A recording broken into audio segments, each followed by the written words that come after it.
బాపట్ల జిల్లా చిన్నపుల్లివరులో కూటమి నేతలు వేధింపులకు పాల్పడుతున్నారు. సోషల్ మీడియా యాక్టివిస్ట్ తనీష్ ను పోలీసులు అక్రమంగా అరెస్ట్ చేశారు. సోషల్ మీడియా యాక్టివిస్ట్ తనీష్ ఇంట్లోకి అర్ధరాత్రి సమయంలో సివిల్ డ్రెస్ లో చొరబడ్డ పోలీసులు బలవంతంగా లాక్కెళ్లారు. అడ్డుకునేందుకు ప్రయత్నించిన తనీష్ భార్యను దురుసుగా నెట్టేశారు. లేడీ కానిస్టేబుల్ను తీసుకెళ్లకుండా ఎలాంటి నోటీసులు ఇవ్వకుండా అక్రమంగా అరెస్ట్ చేశారు. దీంతో విషయం తెలుసుకున్న వేమూరు నియోజకవర్గ వైఎస్ఆర్సీపీ సమన్వయకర్త వరికోటి అశోక్ బాబు గ్రామస్తులతో కలిసి కొల్లూరు పోలీస్ స్టేషన్ వద్ద ఆందోళనకు దిగారు. దీంతో పోలీసులు దిగొచ్చి తనీష్ ను విడుదల చేశారు.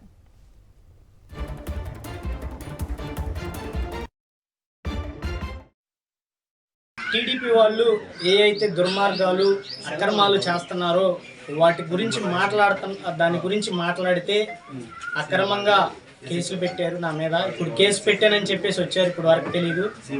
అది ఎలా వచ్చారు అనేది తీసుకుంటే నేను మా భార్య నా పిల్లలు నేను బెడ్రూమ్లో పడుకుని ఉంటే ఎలాంటి ఇంటిమేషన్ లేకుండా అర్ధరాత్రి ఇంట్లోకి చొరబడి బెడ్రూమ్లోకి చొరబడి తలుపు కూడా కొట్టకుండా తలుపులు పగలగొట్టి బెడ్రూమ్లోకి చొరబడి బెడ్రూమ్లో నేను షార్ట్తో ఉంటే అలానే షార్ట్ ప్యాంట్ వేసుకో మీరు ఎవరు ఎందుకు వచ్చారని చెప్పేసి నిలదీస్తే నువ్వు ముందు ప్యాంట్ వేసుకో, ముందు వెళ్ళాలి బయటికి అని చెప్పేసి నన్ను చేయబట్టుకుని లాగబోయారు.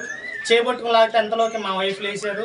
లెగిస్తే మా వైఫ్ వీడియో తీస్తానికి ఫోన్ తీసుకుంటుంది. వెంటనే ఆ ఫోన్ తీసుకొని మా వైఫ్ని నెట్టి అలానే మా వైఫ్ చేతిలో ఉన్నటువంటి పిల్లని బెడ్ మీద విసిరేశారు. అది నిజంగా పోలీసులా కాదని కూడా నాకు తెలియదు. కానీ వారేమో తర్వాత చెప్తున్నారు మేము పోలీసులమే ఇలా వచ్చాం. బయటికి లాక్కొచ్చిన తర్వాత చెయ్యి పట్టుకొని బయటికి లాక్కెళ్ళిన తర్వాత చెప్తున్నారు మేము పోలీసులమే. పోలీస్ స్టేషన్ సరే, పోలీసులు అయితే మాకు ఏదైతే నోటీస్ ఉందో నోటీస్ ఇవ్వండి, లేదా ఎఫ్ఐఆర్ కాపీ చూపించండి అంటే నువ్వు ముందు కారు ఎక్కు, నీకు తర్వాత చూపిస్తాం, స్టేషన్కి వచ్చి స్టేషన్కి వస్తే చూపిస్తాం, స్టేషన్లో ఇస్తామని చెప్పేసి ఏది పడితే అది బూతులు తిట్టారు. కొంతమంది వచ్చి సడన్గా ఎటువంటి సౌండ్స్ లేకుండా మా ఆయన్ని లాక్కుపోతున్నారు.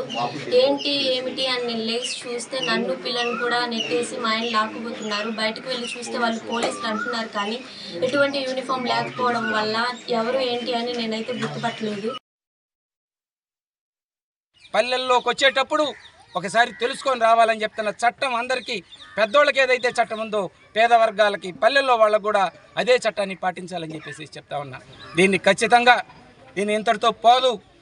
ఆ అమ్మాయి ఇప్పుడు కంప్లైంట్ చేసింది, పోలీసు వాళ్ళ మీద ఖచ్చితంగా చర్యలు తీసుకోవాలి, డిపార్ట్మెంటల్ యాక్షన్ తీసుకోవాలి, అక్రమంగా ప్రవేశించినందుకు క్రిమినల్ చర్యలు తీసుకోవాలి, వాళ్ళ మీద ఎఫ్ఐఆర్ చేయాలి. ఎందుకంటే ఇక్కడ ఉండేటువంటి పోలీస్ వ్యవస్థ ప్రూవ్ చేయరు. ప్రైవేట్ కంప్లైంట్లకైనా వెళ్ళడానికి సిద్ధం, హ్యూమన్ రైట్స్కి వెళ్ళడానికి అయినా సిద్ధం, మహిళా కమిషన్కి వెళ్ళడానికైనా సిద్ధం, అలానే SC ST commission, national commission కూడా పోయి వాళ్ళ మీద చట్టపరమైనటువంటి చర్యలు తీసుకోవాలని చెప్పేసి మేము తీసుకుంటామని చెప్పేసి చెప్తున్నాం.